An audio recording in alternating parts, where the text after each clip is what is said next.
सामने बिस्तर पर रमा देवी बेसुध पड़ी हुई थी। डॉक्टर ने अल्टीमेटम दे दिया था, कभी भी कुछ भी हो सकता है, बस अंतिम सांस ही बची हुई है।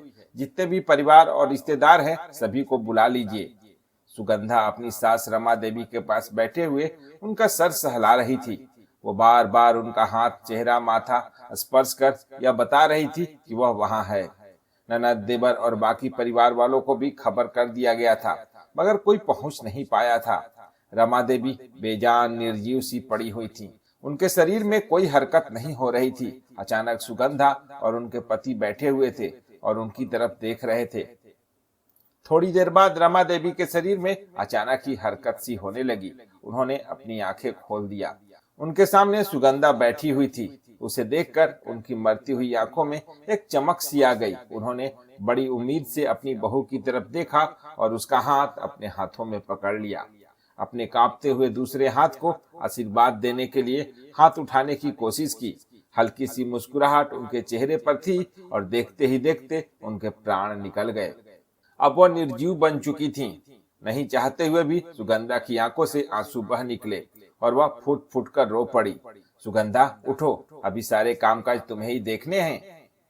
अम्मा को तो मुक्ति मिल गई, बहुत कष्ट में थी, अपने आप को संभालो। अड़ोस पड़ोस के लोगों ने सुगंधा को संभालते हुए सांत्वना देने लगे। थोड़ी देर बाद उनके अंत्येष्टि का समय आ गया था। रमा देवी को नहलाकर अंतिम यात्रा के लिए तैयार कर दिया गया था। अब अंतिम यात्रा की तैयारी शुरू हो गई थी। राम नाम सत्य के साथ ही 100 यात्रा निकल चुकी थी और फिर वह अकेली ही घर में बच गई थी।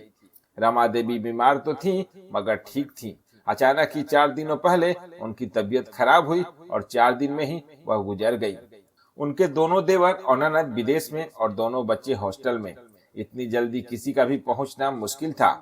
अकेली अपने घर में बैठी हुई सुगंधा उन दिनों में लौट गई थी जब वह और युग दोनों ने लव मैरिज करने का सोचा था। सभी लोग उनके इस फैसले के खिलाफ थे, मगर रमा देवी इस शादी के लिए तैयार हो गई थी। उन्हें सुगंधा बहुत पसंद थी। उनके जोर देने पर ही दोनों परिवार वालों ने सहर्ष ही दोनों का रिश्ता स्वीकार कर लिया था। जब सुगंधा बहू बनकर आई थी तो रमा देवी ने आरती की थाल लेकर उनकी आरती उतारा था और कहा था, सुगंधा बहू, इस घर की तुम बड़ी बहू हो। अब तो बीत गई वो बात गई। जात पात सब छोड़कर इस घर की रीति रिवाज को अपनाना ही तुम्हारा धर्म है। हमारा कुल परंपरा की रीति रिवाज को सीख लो ताकि तुम्हारी आने वाली पीढ़ी को सिखा पाओ। इस घर की सभी लोगों को जोड़ने का काम तुम्हारा है। जैसे मैंने किया वैसे ही तुम भी करो, तभी घर सुखी रहेगा। याद रखना, बड़ा हमेशा त्याग करता है और त्याग का फल हमेशा ही मीठा होता है। सुगंधा रमा देवी की हमेशा ही कृतज्ञ रही थी, क्योंकि उन्होंने उनके और युग के प्रेम को स्वीकार कर लिया था। रमा देवी जो कुछ बोलती वह सुगंधा सीखती जाती थी। कुछ वर्षों तक पहले तक एक संयुक्त परिवार ही था, जहाँ एक छत के नीचे सब लोग रहते थे। चाचा, चाची, उनके बच्चे, सुगंधा के ननद, देवर, सब लोग। धीरे धीरे सबकी नौकरी चाकरी लगती गई, शादी विवाह होते गए, फिर धीरे धीरे सब लोग अलग होते चले गए। इस घर में बचे सिर्फ रमा देवी, सुगंधा और युग। कुछ वर्ष पहले उनके ससुर की मृत्यु हो गई थी।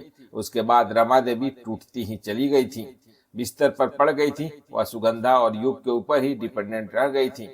सुगंधा कभी भी बहू बनकर अपनी सास की सेवा नहीं की, बल्कि बेटी बनकर उनके साथ साया की तरह लगी रहती थी। घर परिवार के पीछे उसने अपने सारे सपने पीछे रख दिए थे, क्योंकि उसे युग के रूप में पति मिल गया था। दूसरे तीसरे दिन से घर पर परिवार के लोगों का जमावड़ा बढ़ने लगा। देखते देखते 13 दिन बीत गए। अब सबके जाने का समय आने लगा था। ननद और दोनों देवर जाकर सुगंधा के पास बैठ गए। भाभी, कभी भी ऐसा नहीं लगा कि आप हमारी भाभी हैं, इस घर की बहू। हमेशा ही ऐसा लगा कि आप माँ की प्रति छाया हैं। माँ की पसंद बेमिसाल थी। माँ नहीं है, मगर घर को वैसे ही रखिएगा जैसे पहले था। बिल्कुल तुम लोगों को चिंता करने की जरूरत नहीं है। यह घर मेरा नहीं, हम सबका है। बस अब माँ की जगह मैं इंतजार करूंगी तुम लोगों का, और माँ की तरह ही कहूंगी, छुट्टी मिले तो एक बार मिलने आ जाओ। सुगंधा मुस्कुरा दी, मगर आंसुओं से भरे हुए 2 बूंद उसके चेहरे पर छलक आए।